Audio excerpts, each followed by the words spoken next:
Welcome to Independent Green Party, Green TV, the show that focuses on positive Green New Deal, eco-jobs for the economy solutions, and Independent Green Party and Green Party candidates running for state, local, and federal office in the United States and around the world. Positive Green New Deal, eco-jobs for the economy, solar jobs, wind jobs, geothermal jobs, rail jobs. Green Party eco-capitalism. Prices must tell the environmental truth. The green industrial revolution, solar jobs, wind jobs, building green neighborhoods, walkable, bikeable, pedestrian, rail-friendly communities, cutting taxpayer subsidies to zero for fossil fuel, big oil, big auto.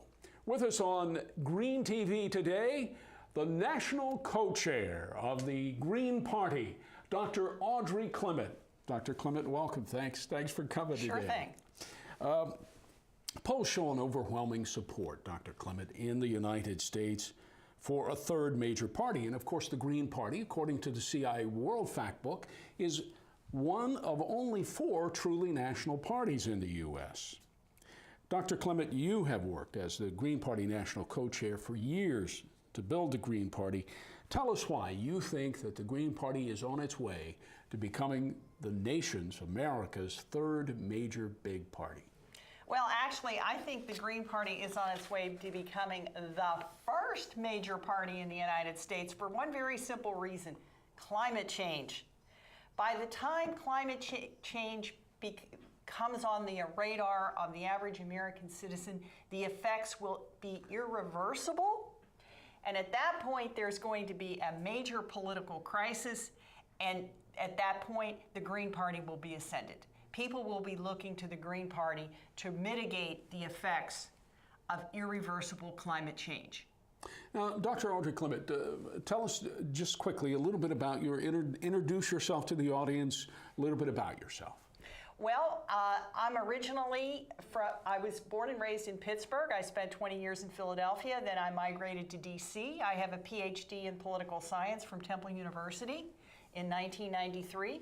I'm currently employed in the D.C. area as an IT consultant, and I'm basically an itinerant programmer. I go from one federal agency to another. I've gotten a lot of exposure to federal politics as a result of my real job, I guess my day job experience, but I've also been a candidate for office 6 times. I've run for local office in Arlington County 6 times since 2011. Most recently, in the last election, I ran for county board. And that's funny. I'm smiling, Audrey, because we both. I've run 6 times too, 6 times over 16 years. And you stay at it and continue to offer positive green solutions on the ballot. National co-chair of the Green Party. Now, if my memory is correct, this is not the first time you've been in a national leadership role for the Green Party. Is that right, Audrey? Right. This is actually my second tour of duty on the National Party Steering Committee. I also served for over a year between 2010, I believe, and 2011, 2012. Now, Dr. Clement, you were educating me before Green TV started. We were talking about this, that there are 9 members of the National Green Party Steering Committee, a treasurer, a secretary, 7 co-chairs. Is that right? That is correct. I got it right. So I listened to you and you got it right.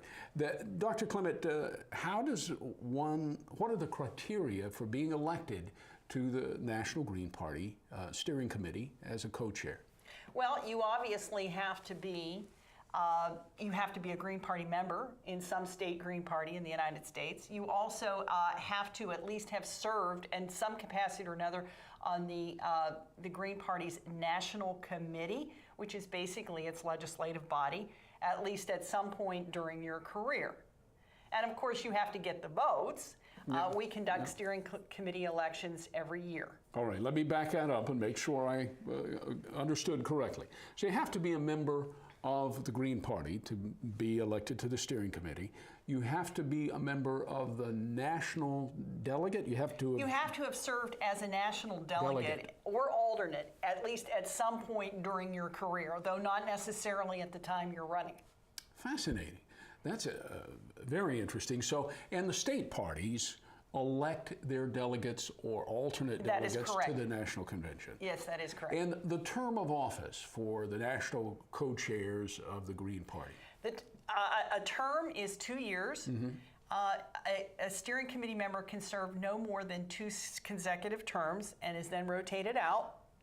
And then some Green Party members have rotated out and then run again, and you can do that. Now, it's national co-chairs for the 2 larger parties have a big job. It's a lot of work. Do you find being on the national co-chair for the Green Party takes up a lot of your time, and what are initiatives that you work on there? Yes, I have found it to be a very taxing job, but not in and of itself. The problem for me on the National Steering Committee during the terms that I've served is that I often find myself the minority voice on the committee for whatever issue happens to be dominating the agenda at any particular time. And it's hard to play in the minority. It's hard for me to play a minority role. Well, the Green Party, of course, is arguably the largest political party around the world, with political parties in government, governing in places like Germany, places like Norway, also Australia. The Green Party has structures. This leadership structure we're talking about has been, for me, who's been around the Green Party since the 1970s, has been fascinating to watch the evolution. Most places, the Green Party has a national co-chair, a man and a woman, just 2. Now, some of the state Green Parties in Germany, for example, have gone to a single national chair, one person, rather than the co-chairs. But that's still an unusual form. Has there been any discussion in the Green Party steering committee among the co-chairs to go to a form more like that? Do you think it would be more efficient to have just one male, one female co-chair, like, for example, Germany has in the Green Party? Well, actually, Greens in the United States are more interested in the arrangements that Canada has made and Great Britain have made to elect their Green parliamentarians. And they also have a much more centralized party structure than we have. We do have a decentralized party structure. Our steering committee I would characterize as a multiple executive. It has led to certain inefficiencies in the past, but it doesn't have to. It doesn't have to lead to inefficiency because the rule that governs a multiple executive is very simple. Issues are debated, and they're decided by a majority vote of the steering committee. Straightforward and simple. Can you reel off the names of some of the other co-chairs, national co-chairs now? Tamara Yeager of Virginia, she's one, isn't she? Yes. Karen Young of New York State. Lovely lady. Jeff Turner is the National Party Treasurer. He's from Hawaii. The National Party Secretary is Jan Martell from North Carolina. We have Sandra Everett from California. Charles Ostick from Nebraska. So you see, we are very well represented across the United States. Fantastic. Audrey, what is the biggest news going on right now for the Green Party as a party from your perspective as a national co-chair? Well, it's quite simple. As a matter of fact, I was on the phone just yesterday attempting to raise funds to deal with the issue. The National Green Party has suffered a year-end budget shortfall of significant proportions. We are expected to raise only about 70% of our modest goal of about, I believe it was $230,000 this year. And most people attribute the shortfall in revenues to 2 things. We were without fundraisers until April of this past year, because a year ago our fundraiser resigned, took another position with the University of Chicago. But the other... So you're saying it's national fundraising, Dr. Clement. The Independent Green Party and the Green Party in Virginia are focused now on recruiting candidates for 2016. Candidates for Congress, candidates for local office. And of course, you were an endorsed Independent Green Party candidate in the past year, as in all your previous races, for Arlington County Board. So let me ask you this question. Are you going to run in 2016? Well, I'd love to, but there are always two. And I'm sure the Independent Green Party would love to endorse you. All right, well, there's always two caveats to that. Number one, my finances have to permit it. Right. And my health has to permit it. Sure. So as long as, if I pass the physical checkup and I remain employed. We're going to shift to presidential politics. Audrey Clement, presidential politics. Dr. Jill Stein, Dr. Bill Kreml, Dr. Kent Mesplay, Miss SKCM Curry, and Daryl Cherney. Those are the Green Party candidates running for president. In the few seconds you've got, are you happy with them? Yes, I am. I am extremely how can I say? I admire anybody who would want to run for president. I find it to be a daunting task running for local office, and I really seriously mean that. It is extremely difficult. So anyone who wants to run for president, I'm all for it. Fantastic. So we're going to go, Dr. Clement, we're going to go here in just a second to take a look at Dr. Jill Stein, the medical doctor who's running on the Green New Deal, Eco-Jobs for the Economy, her announcement at the National Press Club that she was running for the Green Party nomination for U.S. President. So if we can, Gail, for real, if we can see Dr. Stein now, please. Yesterday on Democracy Now!, Dr. Stein announced that she's formally running for President of the United States, seeking the nomination of the Green Party, the only national party that does not accept corporate donations. That is the only way that we're going to win this fight that we need to win. Please join me in welcoming Dr. Jill Stein.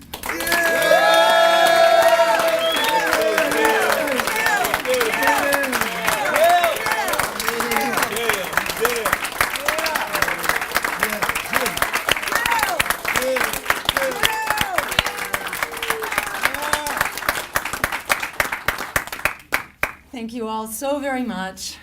Thank you to Marcia and Margaret and Medea for those wonderful introductions. I'm so honored and humbled, and thank you, Dennis, for putting this together. Thank you, Dennis, and to Joel Peisig for that beautiful video for the campaign. I am so honored and humbled by all of us, by all of you that are here today, and for all that each of you are doing that has brought us to this historic moment when the movement for democracy and justice is sweeping the planet. And thanks to so many in this room who are leading the charge, to Sherry Honkala for lifting up the voices of the poor to lead the fight for economic justice, to Herman Parodi for defending the rights of students and immigrants and the disabled, to Bonnie Lane for mobilizing the homeless as part of her mayoral campaign to become a new political force in Baltimore. This work for democracy and justice is the antidote to the converging crises we face that Martin Luther King described as racism, militarism, and extreme materialism, now made even worse by the climate crisis. Communities across the globe are rising up against these disasters, from Ferguson to Gaza, from Baltimore to Cairo, from Detroit to Pine Ridge. This struggle for justice is especially wrenching today in the aftermath of the latest act of racist terrorism in Charleston, South Carolina, where 9 magnificent lives were taken from their families, their communities, and from all of us. This tragedy is a painful reminder that our nation's roots in the criminal institution of slavery go deep, and that legacy carries forward from slave trade to lynchings, to Jim Crow, to drug wars, mass incarceration, police violence, the school-to-prison pipeline, and unconscionable racial disparities in health and wealth and education. We must see the continuity between the covert violence of institutional racism and the flagrant violence of white supremacy. And it must all be stopped. In the face of this horror, the courage, the forgiveness, and the love shown by the family's victims is utterly astounding and is a model to us of the transforming power of human spirit. and let their example be a living inspiration to the broader movement for democracy and justice as we work together to put an end to the scourge of racism and white supremacy in all of its forms.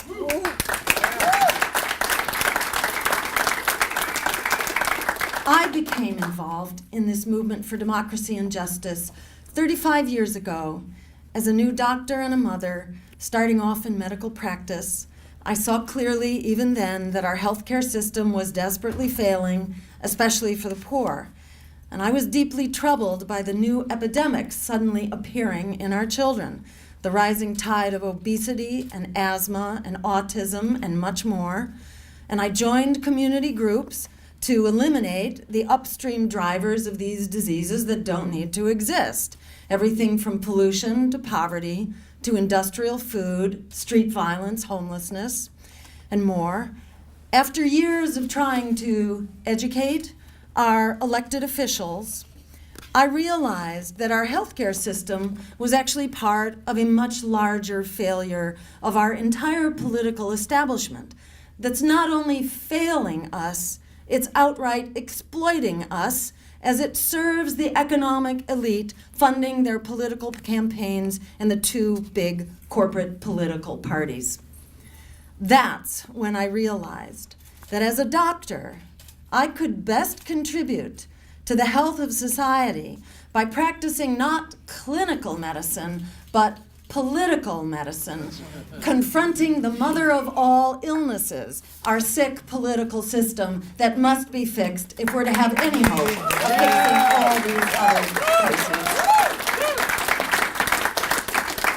Now, decades later, my practice of political medicine has taken me across the country to the front lines of struggle, like the picket lines at the oil refineries in Houston, the trial of Benton Harbor political prisoner, Reverend Edward Pinckney, resisting the takeover of his city by the Whirlpool Corporation, the immigrant struggles on the Rio Grande, the D.C. Mother's Day March to the U.S. Department of Justice, where mothers from across the country who'd lost their sons to police violence came together. These courageous souls, like so many of us in this room, are realizing that dreaming for change is not enough. Hoping for change is getting nowhere. And we are using the power in our own hands to defend our communities, our children, and our future. We do this not because we want to, we do it because we have to, and because our political representatives from both parties have sold out the people and the planet to the highest bidder. As a result, we face a crisis of historic proportions. 1 in 2 American families are now in or near poverty. 20 million people need full-time work, yet 75% of the jobs being created now are part-time, temporary, and poor.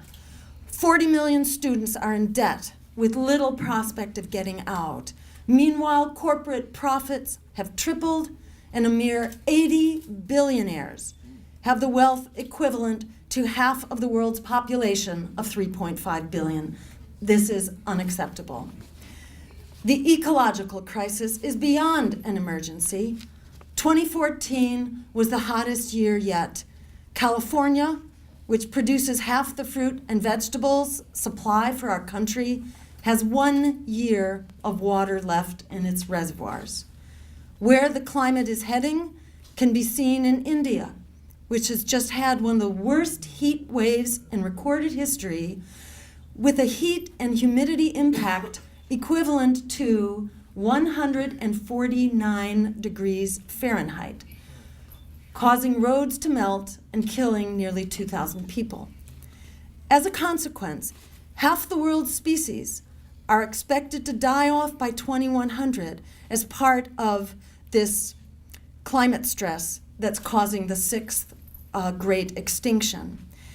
And this enormous die-off that's expected by 2100 clearly puts the survival of we and our children at great risk come the next century and before. Bottom line, we're in trouble.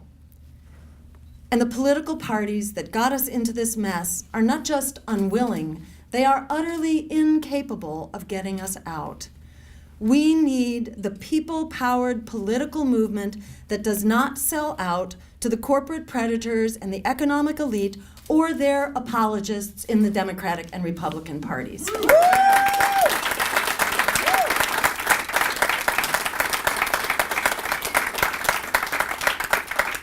And that's why I'm here today to launch my campaign for President of the United States.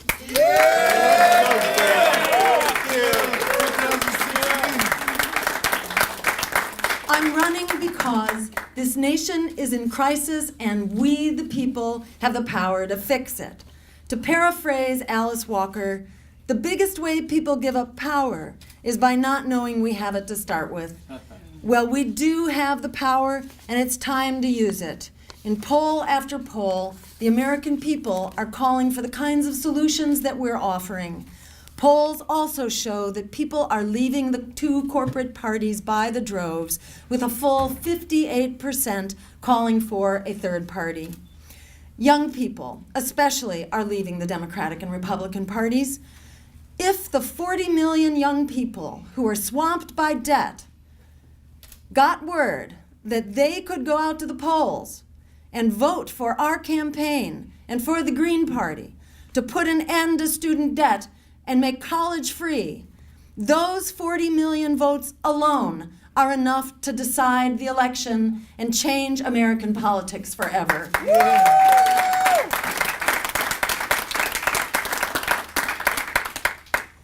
The American people have had enough of a two-party system that bails out Wall Street and throws out Main Street. We've all had enough of the 1% with their cult of cutthroat competition and their religion of greed. It's now clear for all to see where those oppressive systems have led us, to extreme inequality, economic despair, racism, endless war, and climate catastrophe. But the American people have the power to create a new way forward, and the solutions we need are in our hands right now. Our Power to the People plan lays out these solutions in a blueprint to move our economy from greed and exploitation of corporate capitalism to a human-centered economy that puts people, planet, and peace over profit. This plan would end unemployment and poverty. It would avert climate catastrophe. It would build a sustainable, just economy, and it would recognize the dignity and human rights of everyone in our society. This plan affirms that we have the power to take our future back. We have the power to create a Green New Deal and provide millions of jobs by transitioning to 100% clean renewable energy by 2030. Yes. We have the power to provide living wage jobs and workers' rights for every American. We have the power to end poverty and guarantee economic human rights. We have the power to make health care a human right through an improved Medicare for All system. We have the power to abolish student debt and provide education for all as a right. We have the power to create a just economy and the power to protect Mother Earth. We have the power to end institutional racism, police brutality, and mass incarceration, and the power to restore our constitutional rights. We have the power to end our wars of aggression, to close the foreign military bases, and cut military expenditures by 50%. We have the power to empower the people. So I invite you to join our campaign and make the most of this moment of historic transformation. We and the Green Party will be in this race all the way to November 2016 and beyond. We will amplify the voices of courage and transformation across America that are already leading the way. Our campaign is building a people-powered force that will not sell out, and we will not bow out, and we will change American politics forever. Visit Jill2016.com, connect with us, volunteer, make a donation.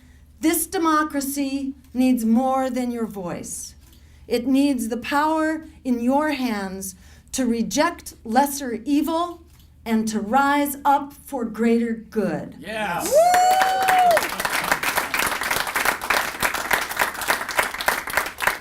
Now is the time to seize this moment of crisis together and create the world of democracy, justice, and peace that we all deserve.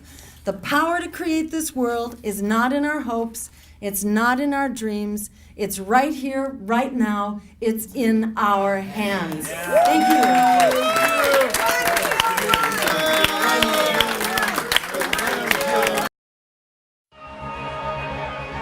The biggest way people give up power is by not knowing that we have it to start with.